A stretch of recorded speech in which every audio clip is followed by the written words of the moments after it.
इब्तदा है रब्बे जलील दे बाबरकत नाम तू जेड़ा दिलों के भेद खूब जानदा वेखण वाली अखां सुनने वाले कन्ना तुहानू शफकत बारी मैं सदके मैं वारी दा सलाम पहुंचे। मेरे चैनल नू वेखण सुनन लाइक ते सबसक्राइब करने वाले सारे मेरे भरावां नू खुश आमदीद। अजीज़ा ने मन सियाणे आखदे ने भी बंदा लाई लग होवे ते जनानी रोज़ कुट्टे जिवें सानू मंगाई कुट्टी खलीए ते असी जरूरत नहीं पे करदे भी बाहर निकल के ते आदे हक वास्ते आवाज़ उच्ची करिए ते जरूरत करिए।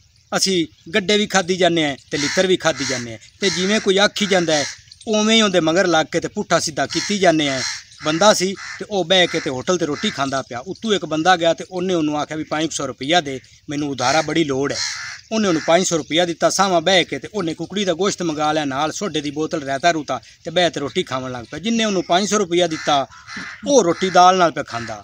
उस उन्होंने आख्या भी ये की तू तो प्याना मैनू बड़ी लोड़ है।